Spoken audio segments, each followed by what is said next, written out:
Good evening, everyone, and welcome. I want to let everyone know that this event and all content is being recorded to aid in executive documentation and the ability to view the event at a later time. Your continued participation is acknowledgement and approval of the recording. If you do not consent to this recording, please log off at this time. I want to welcome you to DMVA's Virtual Veterans Town Hall. My name is Chip Gillen, and I am the Chief of Reintegration and Outreach within the department, and will be your co-host tonight. On behalf of DMVA, I want to thank you for joining us this evening. This is the fifth event in a series of 5 virtual veteran town halls. Tonight's topic is honoring veterans. With me tonight as co-host are Chelsea Ellsworth, the Regional Program Outreach Coordinator for Region 1, and Lana Evans, the Region 1 Veteran Service Specialist. Let's start tonight off with a poll. We would like to get an idea of who's out there joining us tonight. You will see the poll pop up here very shortly. Once you select the option or options that best describe you, please click Submit to record your response. And let's give everybody about 15 seconds to complete the poll. So with the responses, it looks like there are 54% veteran advocates, 38% veterans, and 8% other. So very good. We have veteran advocates on, and that's always a good thing. Throughout the evening, we will have additional polls that will appear on the screen just like the one you saw. We are asking that you take the time to participate. Additionally, at the end of the event, there will be an opportunity to provide us your feedback via a short survey on the back end, and we appreciate it if you would complete that poll as well. Okay, let's talk about the chat panel. That is a mechanism that you will use to ask your questions this evening. If you have a general question, please feel free to put your question in the chat. We do have members from our team monitoring our chat throughout the evening. All participants will be able to see what is placed in the chat panel, so for that reason, we ask that you refrain from sharing personal issues or situations. If you need to speak to somebody one-on-one, please place your first name, last initial, and a good way to contact you into the chat panel, and you can see that example on the slide. Our team will be answering questions throughout the night, and we will get to them in as many as we can. And I hope that at this point, everyone found the chat panel on the top of your screen. If you have not activated the chat panel, feel free to do so at this time. We are lucky to have subject matter experts on our panel with us tonight. Our panelists have years of knowledge. Tonight with us is Brigadier General Maureen Weigel, the Deputy Adjutant General for Veterans Affairs, Corey Ock, the Special Advisor for Veteran Programs from the Governor's Office of Administration, Debbie Gorel, the Health System Specialist at the Pittsburgh VA, Pauline Duncan, who is the Regional Manager of Service to Armed Forces and International Services at the American Red Cross of Greater PA. Sharita Patterson, who is a Navy veteran and a palliative care chaplain at the Pittsburgh VA. We also have Bridget Slagan, who's the development coordinator at Camp Freedom. At this time, it is my great pleasure to introduce Deputy General for Veterans Affairs, Maureen Weigel. Brigadier General Weigel served the country for 25 years in the Army Reserves, Active Army, and National Guard components. Since retirement, in 2016, she served on nonprofit boards which help veterans and spouses, teaches military history, and remains very active in the community. Her educational background includes a bachelor's degree in political science and communications, a master's degree in business ethics, and a master of strategic studies. Ma'am, I will now turn it over to you, if you would please lead us in the Pledge of Allegiance and for your opening remarks. Absolutely. I pledge allegiance to the flag of the United States of America and to the republic for which it stands, one nation, under God, indivisible, with liberty and justice for all. Thank you. Thank you, ma'am. I'm going to stop sharing, and if you want to come on. I am. Thank you, everybody. Really, thank you for taking the time during this wonderful month of November, one of my favorite months for two fabulous holidays, Veterans Day and Thanksgiving. I think both of them are very symbolic in giving and being thankful. And I think it's appropriate that we share the same month. Obviously, Hey, ma'am, can you share your screen? oh, I don't have a screen. We can't see you. You can't see me? I don't know. I can see you. Can you? Okay, very good. Uh-huh. Yeah. Sorry to interrupt. Phillies top on. Okay. I mean, I really shirt on. Come on, we got the first pitch in 2 hours. Anyways, November is fabulous. 11/11/11 is extremely a moving, wonderful date when a war-torn Europe finally silenced from all of that. And on the 11th hour of the 11th day in the 11th month, there was peace. And sadly, we all know that lasts forever, and we've had other conflicts since. But we don't owe veterans anything for any of that. We actually owe them everything. And it's really critical that we stop and pause in a month of November to remember all of the veterans who have come before us and sacrificed. I have the best job in the world. I tell everybody that all the time, and I honestly and sincerely mean it. I'm humbled to represent the veterans in Pennsylvania. What I love most is going out into the communities and talking to all of the veterans and telling them about the benefits and the programs that Pennsylvania has, which is by far better than any other state.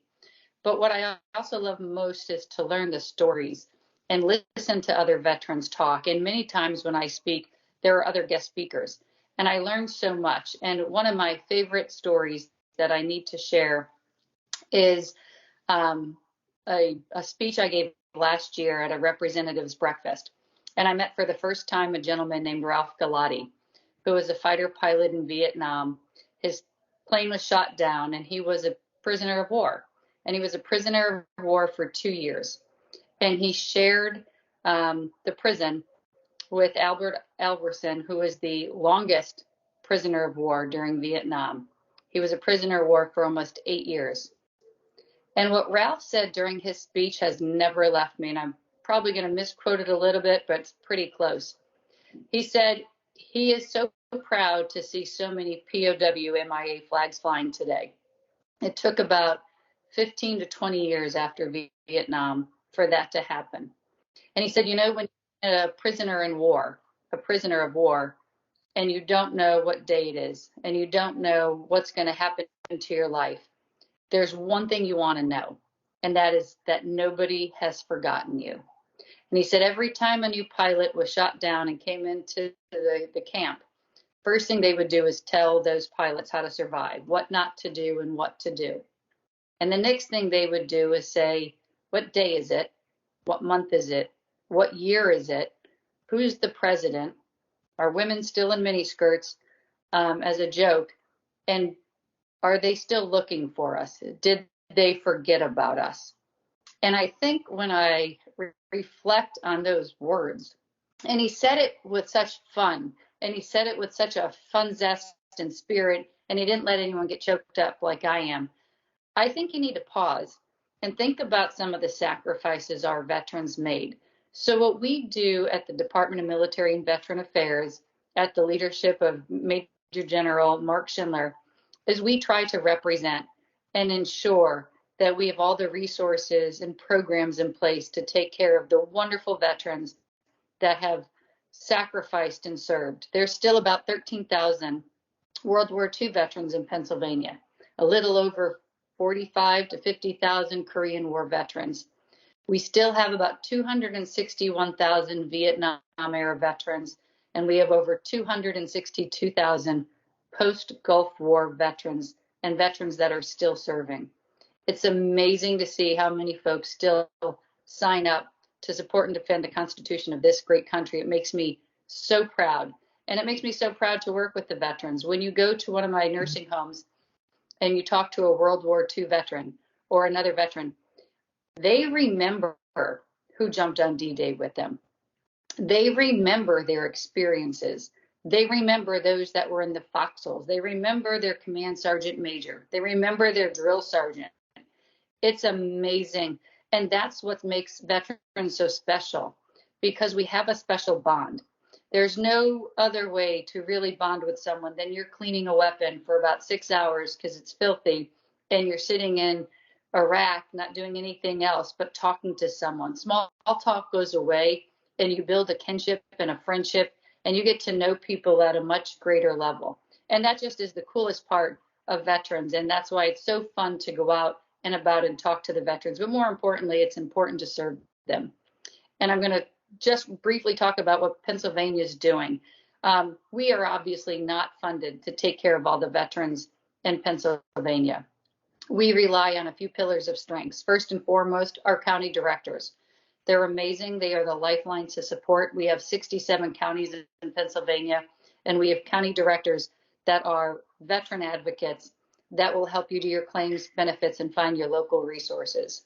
We also work really closely with every veteran service organization. There's many of them. Your American Legions, VFWs, DAVs, AMVETs are your most popular names, but there's so many veteran service organizations that have individuals and groups to take care of fellow veterans, because they're all veterans, or auxiliary members and veterans' families. And then we rely on private-public partnerships, your homeless shelters, your food banks, your PTSD counselors, your behavioral health counselors, whoever it is. We are very thankful to have our partnerships. And in Pennsylvania, we have a wonderful Governor's Advisory Council for Veteran Services, where every other department agency under the guidance of the governor works on veteran issues. So in Pennsylvania, we've identified a few issues that we wanted to cover at talking about veteran homelessness, veteran suicide, the aging population of veterans. In Pennsylvania, we have the fourth largest population of veterans at over 720,000 veterans, but we're an aging population of veterans. We also want to make sure female veterans are recognized and noticed for what they've done and their participation. There is a older generation of female veterans that don't believe their service really mattered. They were nurses. They were just there.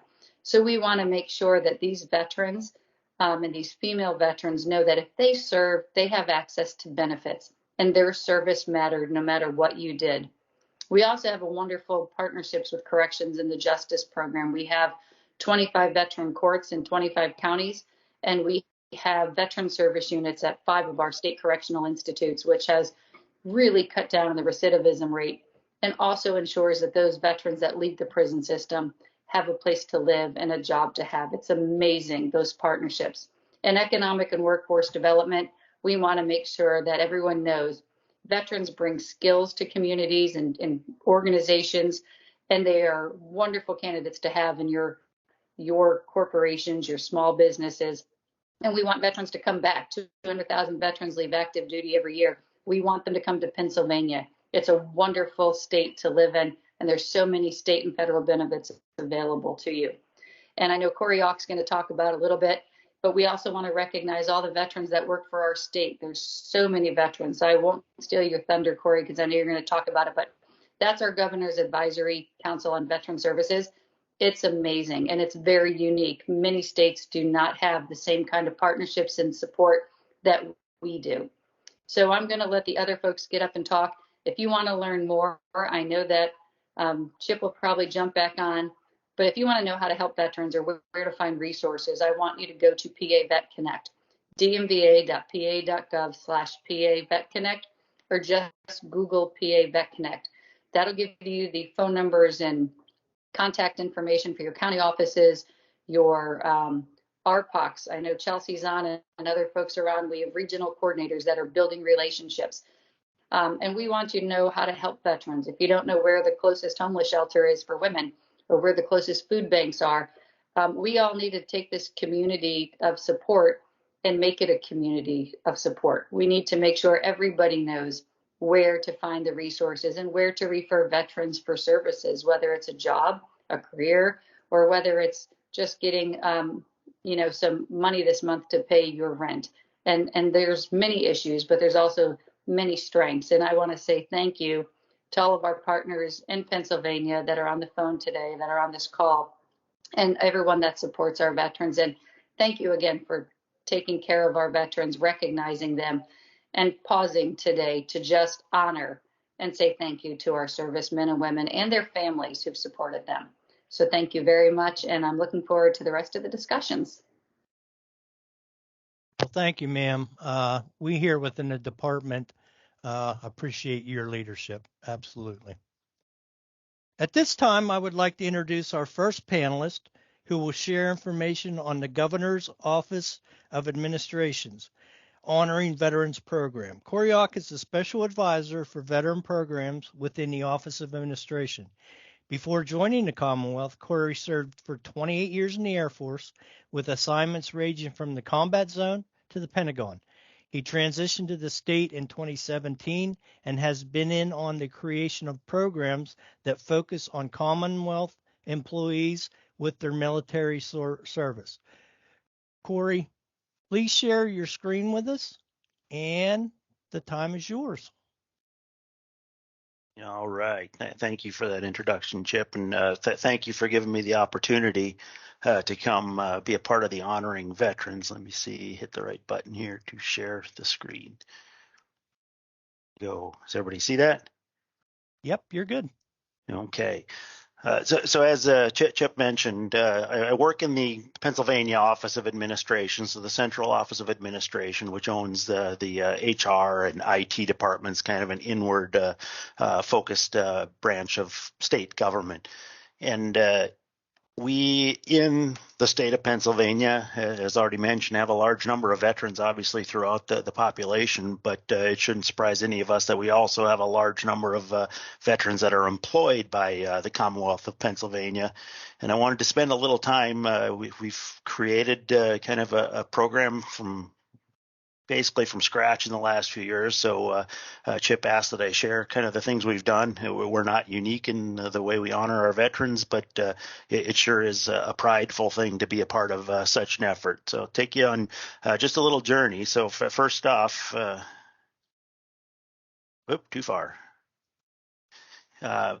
Just a few short years ago, when I joined the Commonwealth after my service in the Air Force, one of the very first questions the Secretary of Administration asked me when I sat down with her to discuss programs associated with veterans is how many of our employees have served in the military. And it was an extremely easy answer to come up with because we really didn't have a good feel. We knew we had them, but we did not have a system or a source to kind of answer the question to, in turn, honor them as appropriately, either in November or throughout the year.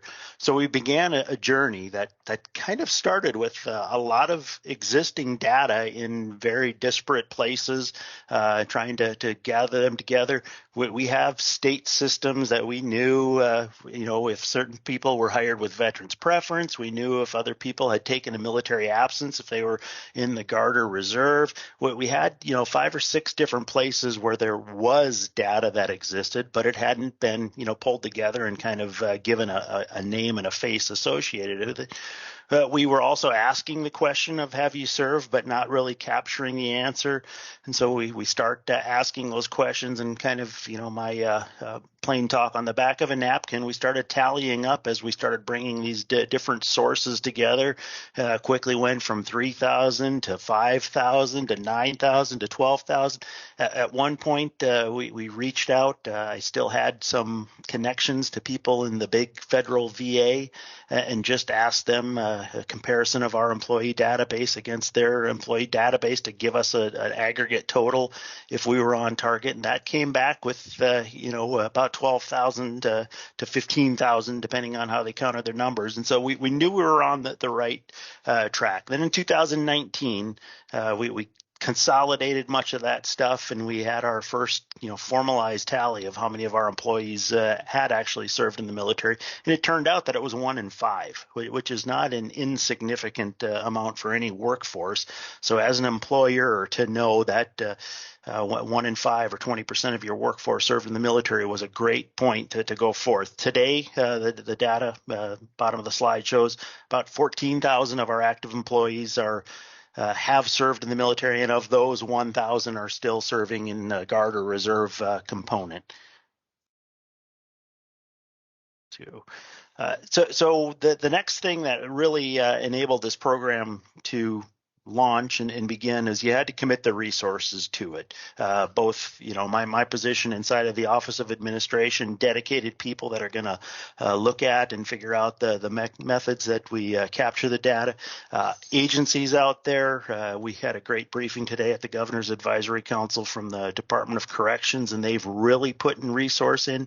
They have a large percentage of their population of their employee population that are veterans. So their leadership has committed resources, hired people that focus specifically on veterans programs. So the company made a dedicated effort to commit some people to focus in on this. Then came the systems. If anybody has ever worked in and around government and the computer systems, and one not talking to the other and different places, and this one under a different contract. So as I mentioned, we knew there was data out there, but it's not a simple task of just gathering it together. And that's why I was using the back of a napkin. But in time, over the years, we got the right resources. We got people to enable the systems to talk as best they could. We now have, as part of our onboarding, we ask every new hired employee about their military service to voluntarily disclose if they choose to. And then most recently, we've included a new section in our employee self-service, which is there for all of our employees, for those that have perhaps been employed with us for many years and weren't captured in a new hiring process, to go back in and provide information. So we have the commitment of our systems to sustain and keep good data. When we started doing all of this in a meeting with the Adjutant General, said, the governor would kind of like to get on board, and we wanted to have a program to recognize these people. So once we know who they are, what can we do with it? And started in 2019 an annual recognition program. So again, codifying, formalizing what we're doing to support our veteran employees. And then it kind of led into this establishment of what we call Veterans in Public Service. It's a committee underneath the Governor's Advisory Council, but it's more of a mindset. It is those folks that have served their nation wearing a uniform and have committed to continue serving the public by working for the Commonwealth of Pennsylvania. Why is it important? Again, with 1 in 5 of your employees having served, there's a ripe population out there that these two quotes I have on the screen, some may have been dialing in via phone, so I'll read them just in case. But first and foremost is, as General Weigel already alluded to, you put a group of veterans together and just watch the bond. It's an amazing, amazing thing that exists. And if your company consists of 20% of them with that potential for that bond, you want to enable that. So this quote from Forbes magazine article talking about the best employers of veterans is quote, "But at the end of the day, few benefits compared to the camaraderie that comes from working alongside those who understand the experience of having served one's country." That's an important pillar as to why we want to know who they are and making them know each other and watch that bond grow. But the other aspect to it is so that the company knows who their employees are that have served in the military. And again, a quote here from a Pew article, "For those veterans whose veteran status is well known at work, this is largely a positive thing. 60% say they are looked up to." So again, there's a lot of good to be had from knowing who they are and sharing who they are and recognizing who they are. So we're proud to have launched some of these programs within the last 4 years.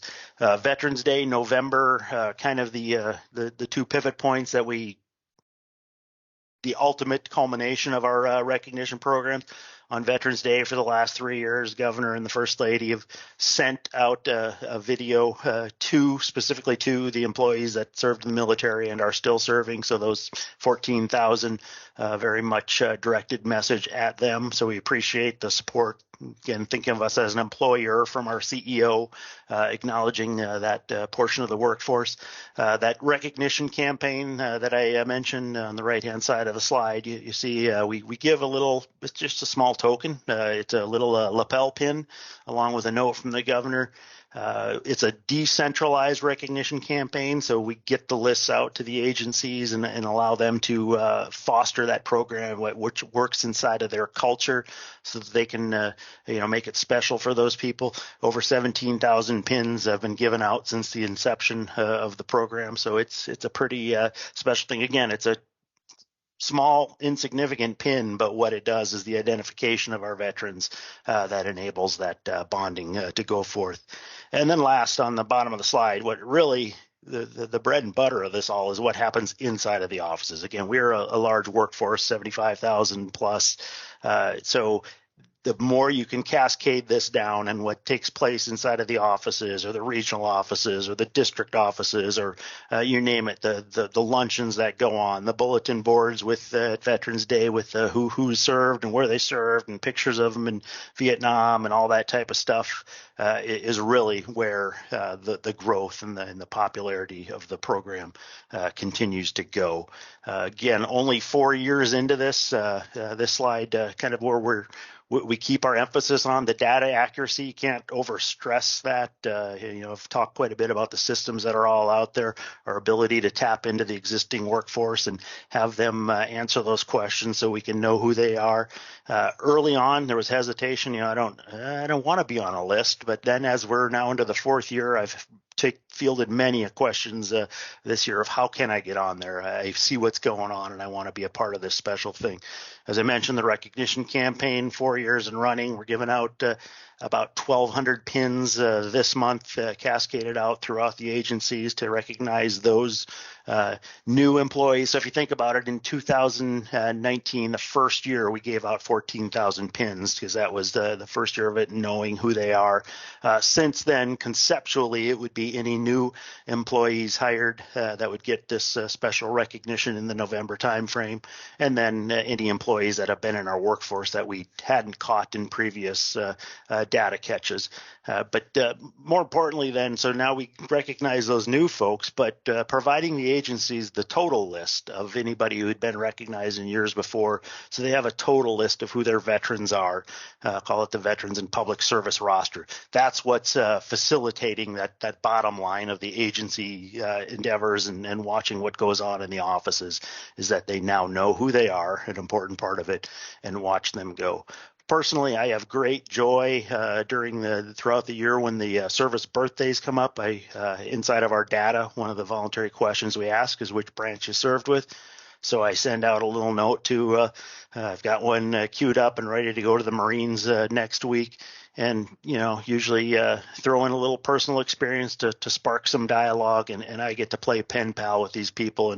And like we've talked about, and those of us that have served know that bond and that sharing of your war stories, if you will, is something special. So I get that on the service birthdays.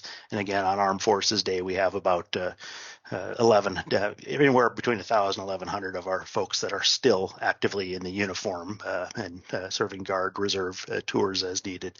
But again, the bottom line, the biggest bang from this honoring our veteran program, identifying them and getting it down to the agencies, to the divisions, to the branches, to the offices, so that they're able to watch those seeds start to grow of the bond that exists. This is just a real quick demographic breakout of the 14,000 plus of our current employees, somewhere between 9,000 and 10,000 have answered the questions. And one of the questions we ask is what was their last branch they were affiliated with.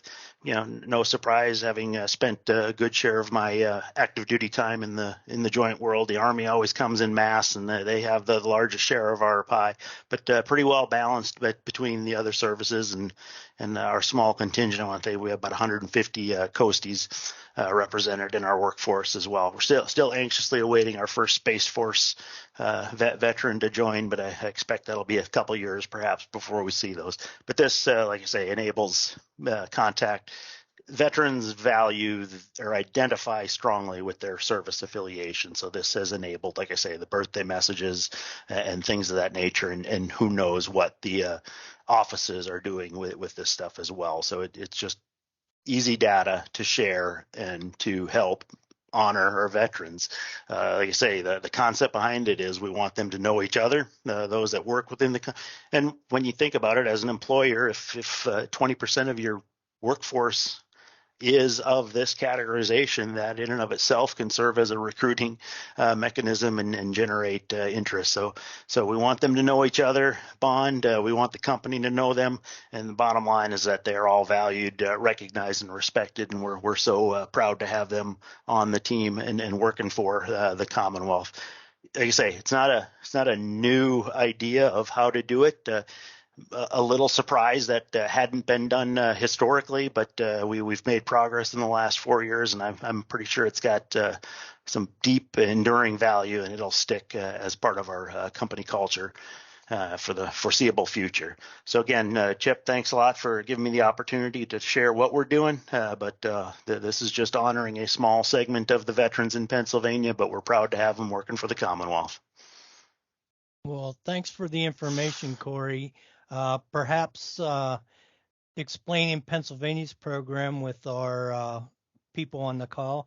If their organizations aren't doing a recognition ceremony of some sort for their veterans, perhaps this may spur them to get one started. So thanks again. You bet.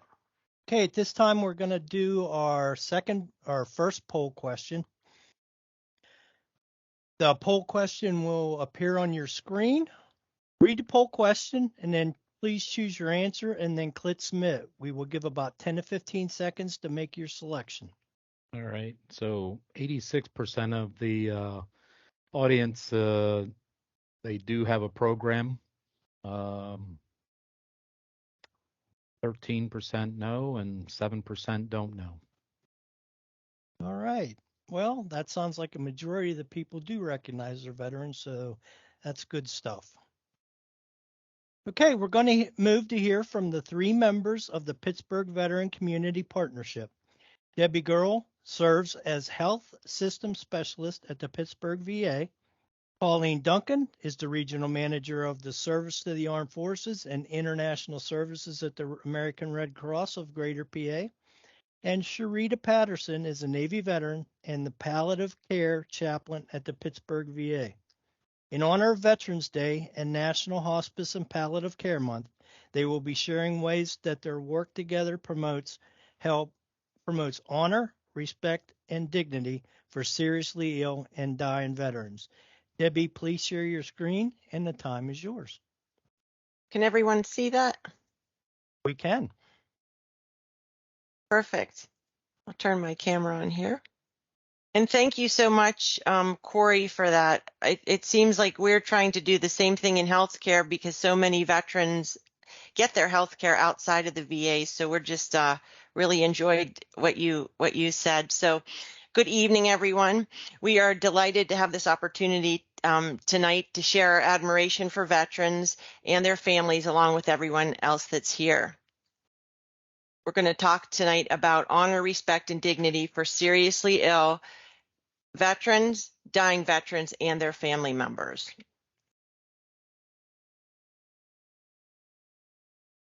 So it's easy to say that we honor veterans. We see celebrations everywhere, but how do we really show it? What are our actions? How do we let veterans know that their service, their life, and even how they die matters to each of us?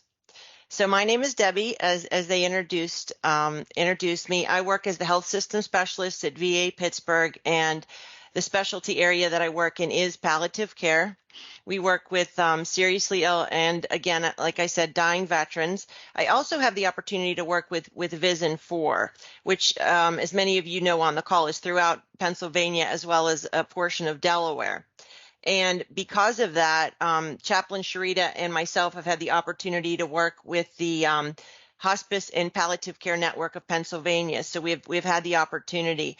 I want to thank Susan again for having me and Chelsea because we recently established a relationship with them this year and it's really been helpful. So tonight with me, I have two outstanding colleagues. I'm always excited to work with them. And we're going to demonstrate just a few ways that we show honor, our dignity, our honor, and our respect to veterans. So I'm going to start out. I'm going to talk a little bit about an upcoming event that we have, and then Pauline's going to share just a little bit about how this event came to be, and then Sharita, of course, is going to take it home and talk about why this is so important. And again, Chaplain Sharita is also a Navy veteran, and I think that's really helped me solidify, just working alongside of her, solidify the why this is so important to all of us. So thank you again, Sharita. So demonstrating honor.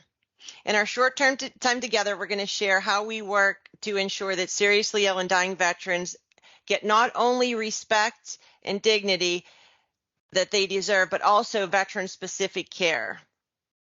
Care that provides an understanding of their unique needs, the presumptive conditions that some folks that may work in community agencies may not know about, and finally, moral, spiritual, and emotional or unseen wounds that may block the ability to have a full life and then ultimately a good death. So in honor of National Hospice and Palliative Care Month, of course, Veterans Day is also this month, so we have a lot to celebrate. Our partnership is working together. We're collaborating to raise awareness about hospice and palliative care in the veteran population. And to be invited tonight to this opportunity, we were so excited. As Sharita talks, you'll understand why this is so important. I'm going to talk a little bit now about an event that's coming up in just a few weeks. So the event that we're talking about, and this is the first time that it's virtual. In the past, we've had butterfly memorials, as you all know, and different events to celebrate the veterans. But this year we felt was a little bit different. And as we recognize that not all the veterans die in the VA, we really reached across the line with our partnership to put together an event for all of you to attend, for all the veterans in the state homes, for all the veterans that passed away in community agencies, to really join together to honor these folks and to bring a little bit of comfort right before the holidays. So we want to invite you all to the celebration. It will be our first virtual celebration with the community partners. So we're looking forward to it. And if a veteran has died anywhere in the community that you know about, or somebody that you personally would like to honor and to celebrate, we invite you to join us. So some of the folks, and I just wanted to share this with you because it's a really neat group of people and how we all come together. Palliative and hospice tends to have a lot of chaplains. So we have some chaplains with us. A bugler's going to be with us. We have represented the different, we wanted to make sure that we represented every branch.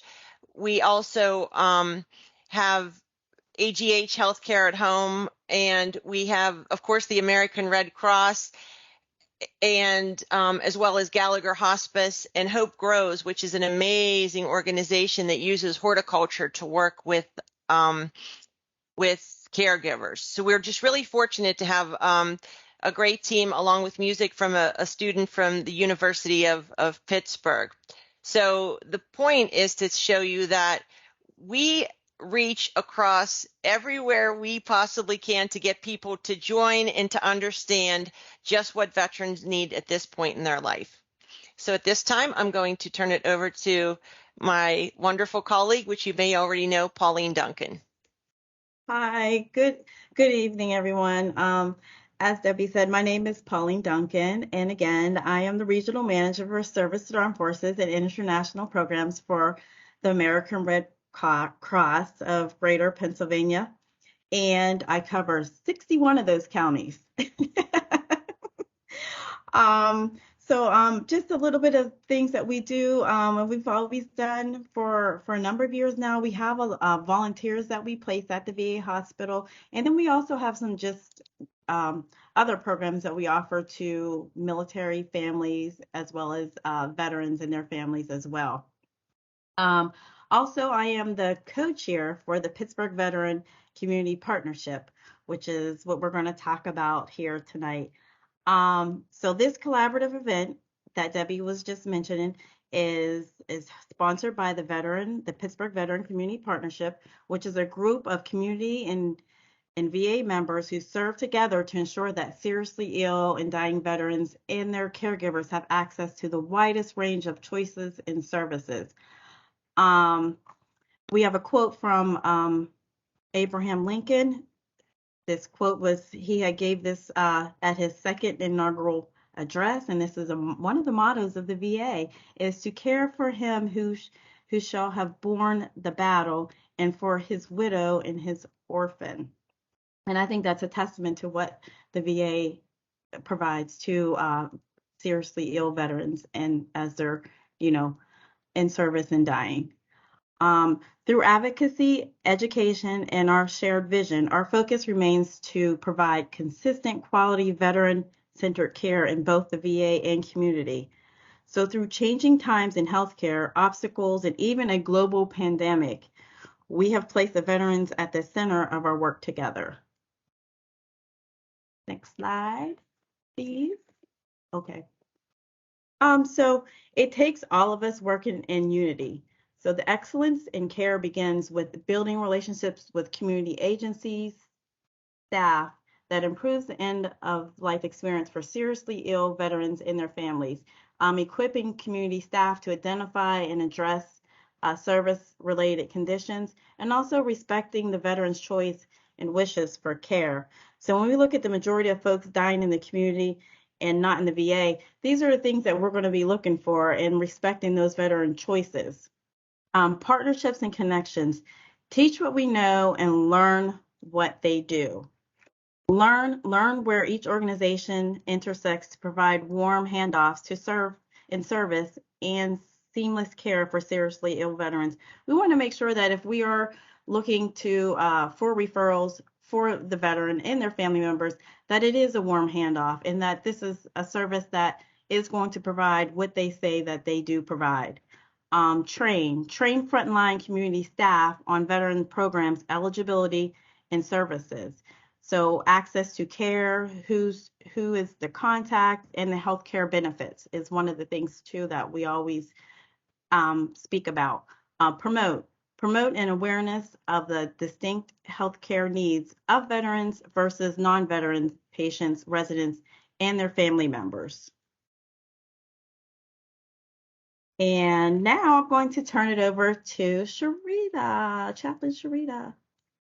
Hi, my name is Chaplain Sharita Patterson. I am a clinically trained, board certified, specializing in hospice and palliative care. I'm the lead chaplain here at VA Pittsburgh, and I work specifically in our skilled nursing facility, and then also in our acute care facility at University Drive with the palliative team. At our acute care, at our CLC, or our long-term nursing facility, I have a hospice unit here and oversee a group of chaplains who are providing spiritual care for vets who are in our long-term care facility here. Combined service, Navy Reserve and Air Force Reserve. Why is it important? Well, we're understanding that over the next year, we have well over 500,000 vets who are projected to die, but they're going to die outside of VA medical facilities, and they're going to die receiving home hospice care. We have a community of providers who are loving and caring, but they may not understand the unique challenges or be able to evaluate a veteran's medical need and what that service has contributed to that medical need.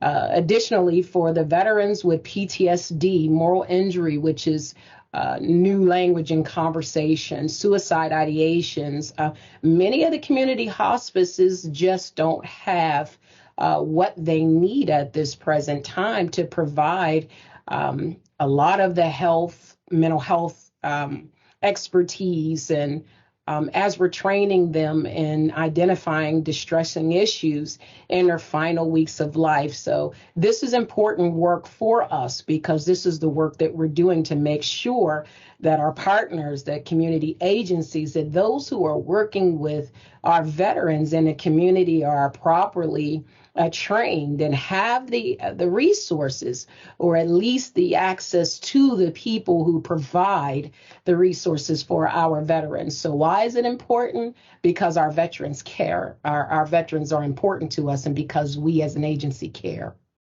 The way we show that care is through a demonstration of respect, through a demonstration of care, commitment.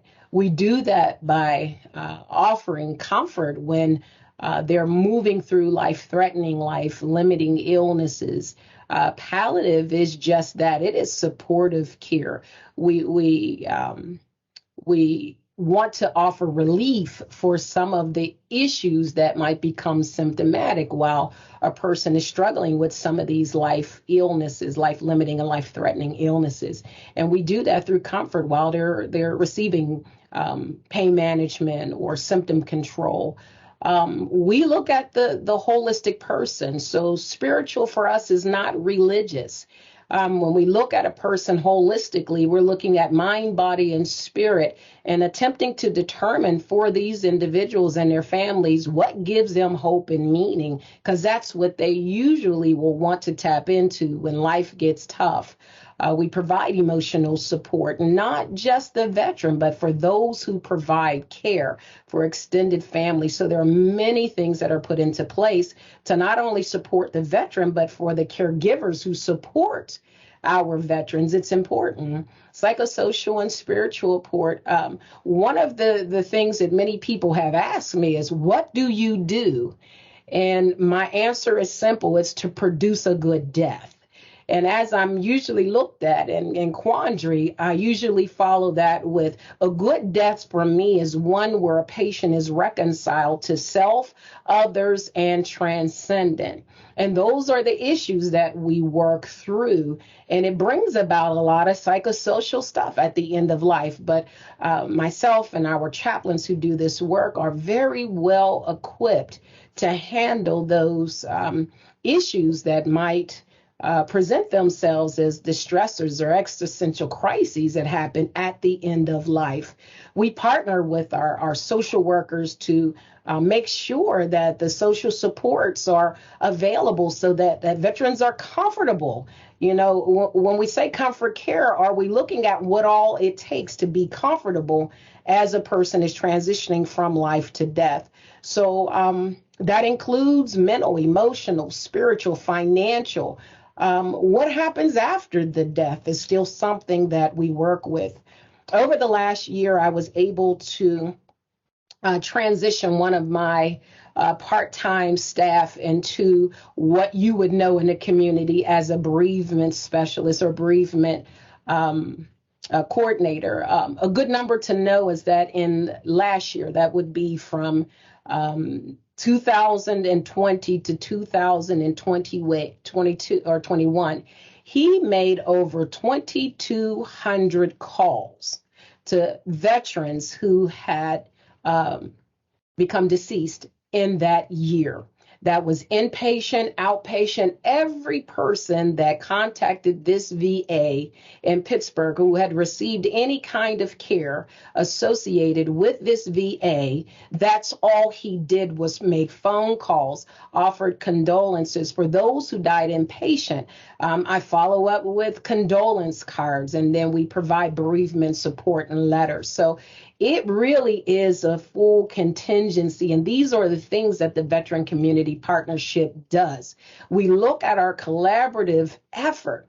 If it was 2,200 for us, think about those who were not contacted, all of the deaths that have gone unknown. But we're making concerted efforts with our partners to begin to identify individuals, veterans who have died in their care. Just as important it is to the families to honor, to offer dignity, to respect for those who die in our care, it's equally as important to support those agencies and organizations that are working with our veterans. Developments of mental health support. You know, we understand that at end of life, it evokes, a lot, PTSD, moral injury, things that they really are taking to the grave. We've been able to intersect in those last months or weeks to provide some reconciliation. One of the organizations that I absolutely love, and if you are an organization, if you haven't heard, one of the ways that we provide uh, support to our community agencies and partners is by encouraging them to become a We Honor Vets program partner. It is a very unique organization that is a collaboration between the Department of Veteran Affairs and the National Hospice and Palliative Care Organization. It invites hospices, state agencies, partnerships, and facilities to come together and provide a resource to promote veteran-centric educational activities, to increase organizational capacity so that they can serve veterans, to support strategic partnerships, and to increase access, if you will, that the quality that we're providing is improved. For many who may be in Pennsylvania who may know about child care, the STAR program for Pennsylvania, as you increase in stars, it is an indication to the community, to the state, that your daycare, your agency is providing child-centric or appropriate activities. We Honor Vet does just that. It's a very tiered approach to veteran-centric care. It does provide organizations an opportunity to go through that process and understand how it is that you can gain capacity, education, awareness, advocacy for our veterans. So we encourage every veteran community partner that we have to look at becoming a member of the We Honor Vet program. And I'm going to recommend that all of you on the line today, if you are representing an organization, please go to, if you have not, this site that we have listed here, and see if the qualifications are something that you would like to be a part of. It's not just the fact that we honor vets or that we're veterans honoring vets. We want everybody in the state of Pennsylvania to understand the great contributions that our veterans, self included, have offered to the greatest freedom in the greatest country that we have. So I appreciate all of you and your willingness to allow us to come before you. This VA is doing a lot to make sure that our veterans are cared for, not only in life, but also in death. So if you have not, I want to put another plug, our Hope and Healing Memorial Service, November 18, 2011 at 11 a.m. If you serve veterans in any capacity and you're aware of a death that has occurred while they have been in your care, please encourage those family members to reach out to us so that they might be a part of this. The VA, and as a VISN, has VAs throughout the VISN, and there are chaplains at each and every one of those VAs. And if we cannot service you, I certainly will reach out to the persons that I know in these other hospitals, these VA hospitals, that can. That's my commitment to each of you to pass on to your veteran families. Thank you. Thanks again for having us. We really, it's been quite an honor. If you have any questions, everyone, please reach out. Our contact information is there. And again, like Sharita said, we're definitely here to help you in any way possible. If you're working with this population, if you know someone, please reach out and we're here to help. Thank you. Well, ladies, I just want to thank you all for presenting tonight. It's truly comforting to know that there are folks like you out there who provide this type of service for seriously ill and dying veterans. And like I said, I appreciate what you do. It can't be easy, but it takes a special person to do that. And it looks like you three are the special people. So thanks again very much for presenting tonight for us. At this time, we're going to go to our second poll question. It should appear on your screen. Read the poll question, and then please choose your answer and click submit. We will give this about 10 to 15 seconds to make your selection. All right, Corey, how did we make out with that one? Well, appears 93% of our audience know of veteran recognition programs or events in their area. Well, that's very good. Very good numbers. Okay, I just want to remind everyone that if you have a general question, please put it in the chat and we will try to get to it and answer it tonight. We're going to move on to hear some information from Bridget Slagan at Camp Freedom. Bridget is the development coordinator at Camp Freedom. She has over 7 years of experience in nonprofit work and has been employed by Camp Freedom for just over a year. She is passionate about helping others and uses that energy to make the greatest impact in the community. Growing up in a family with many military members and emergency services, Bridget has an immense passion for seeing veterans and first responders receiving the care and respect they deserve. Working at Camp Freedom gives her daily opportunities to impact the lives of those great heroes. Bridget is inspired daily by her husband and their son. In her free time, Bridget likes to read, run, and spend time outdoors, especially with her family. Bridget, the time is yours. Please share your screen. I just want to thank you again for having me on here and giving me the chance to share about Camp Freedom.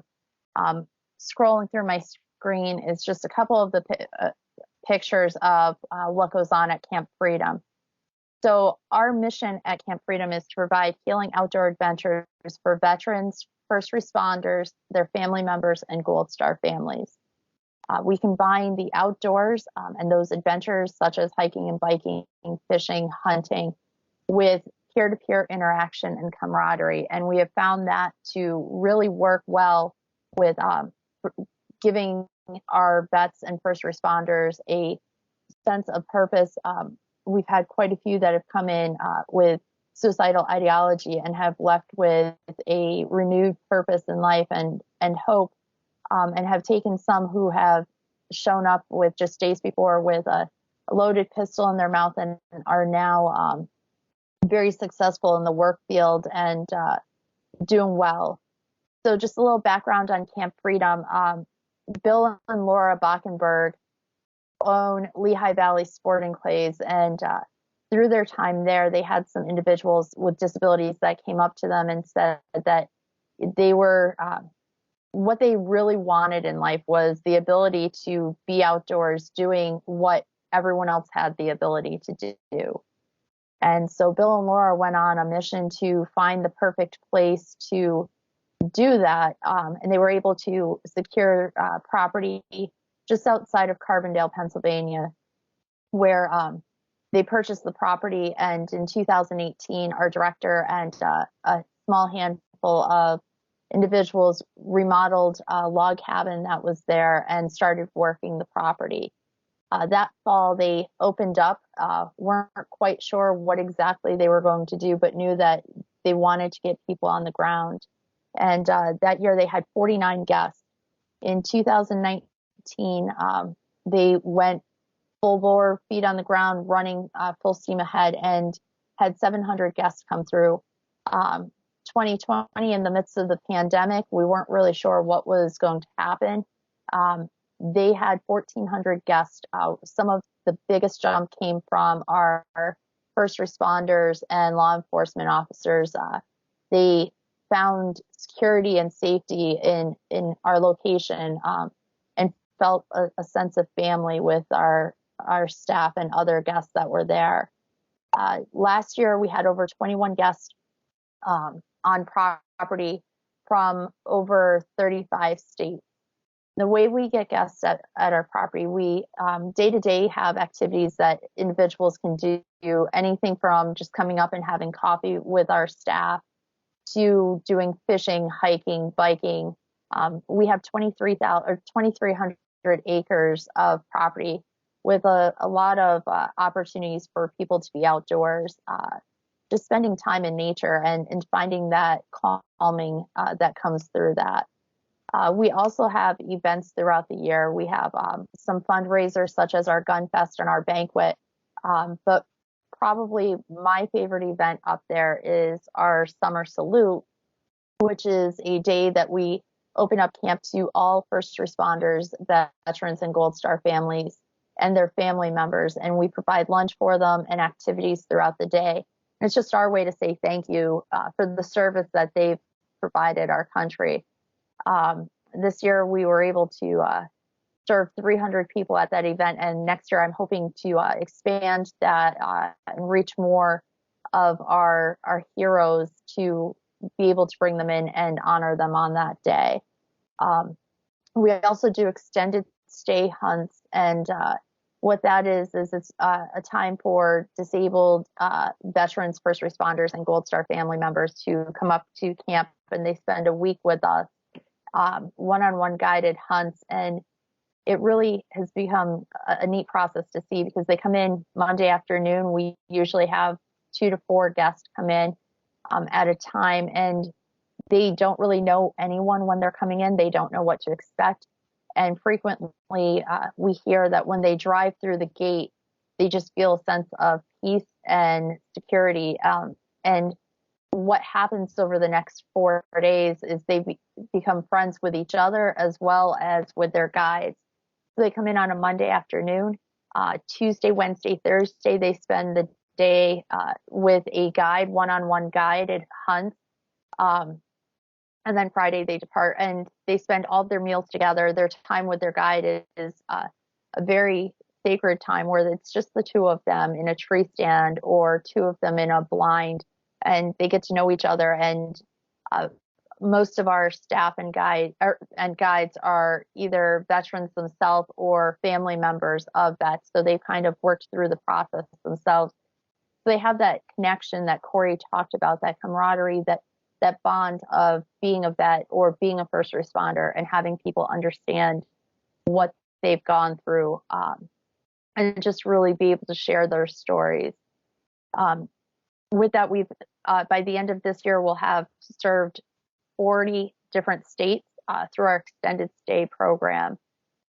We also have volunteer opportunities, and a lot of times our volunteers come thinking they're helping us, but in the long run, what we really have found is that through volunteering, they're finding a sense of purpose, and it's actually helping them as well. So really, we offer all these experiences for the vets and first responders to come up. We do it all free of charge to them. And it's really just our way of giving back to a community that has given so much for us, and just a way to help them through their healing process. I just want to thank you guys again for having me on here. I can be reached through my email at bridgets@campfreedompa.org, or you can reach out to us. All of our information is on our website at campfreedompa.org, and reach out with questions regarding what we have going on. And I guess probably the greatest thing I can ask, since a lot of you are resources for our vets and first responders, is to kind of remember us when you have those individuals looking for maybe the non-conventional way of dealing with some of their stress and anxiety, and definitely direct them our way. Again, thank you for having me on tonight. This has been really great. Well, Bridget, thanks for coming on tonight and presenting Camp Freedom. As General Weigel mentioned a little bit earlier, we as a department don't have a lot of funding to do a lot of programs for veterans. So we do rely on 501c3 organizations like yourself to help us do our work with the veterans, and you guys do a great job out there. So thanks again for joining us tonight. Thank you. Okay, at this time, we're going to do our third poll question. Okay, you should see it on your screen. Read the poll question, and then please choose your answer and click submit. We will give about 10 to 15 seconds to make your selection. Okay, Corey, what are the results of our poll? Sorry about that. Had to click on mute here. So majority of the audience got the correct answer. It was the last one. Other countries do not celebrate Veterans Day. All righty. Well, I would hope they would support their veterans in some sort of fashion or another. Well, ladies and gentlemen, that concludes our panelists for the evening. We have one more poll question.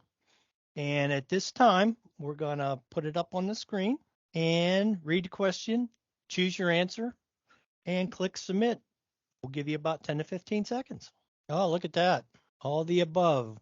Everybody got that one right. Very good. So Chelsea and Lana, are there any questions from the chat panel that haven't been answered yet tonight? No, but we did have Kathy Sylvia. You had your hand up at one point, so I don't know if she still has a question or not. Kathy, if you're still on and you want to ask your question, please do so. Okay, sorry, it was a question directed for Sharita and Pauline. Kathy is asking for them to join the PA Women's Veteran Workshops next March 24th through the 26th. What I can do is send Pauline and Sharita Kathy's contact information so that they can have that discussion later. Okay, sounds very good. And I don't think I see any more. All right. I would like to remind you all that you should be seeing a link in the post-event survey in the chat box. We are asking that before you log off, you click on the link and complete the survey. It will take you to a form with a few questions to gather some feedback on the town hall. If for some reason you feel that your question wasn't answered or you didn't feel comfortable putting it in the chat panel, please reach out to us at our resource account. It's RAMVET-connect@pa.gov. A member of the PA Vet Connect staff does monitor it on every single day. When sending the email, please indicate which county you are from so we can forward it to the appropriate region. At this time, I would like to thank everyone for joining us this evening, all the attendees, and especially the panelists and subject matter experts and veteran advocates. We appreciate your attendance tonight, and we appreciate you presenting. A lot of great information that we can put forward to all our veterans out there. Again, thank you all for joining, and I hope you have a great rest of your evening.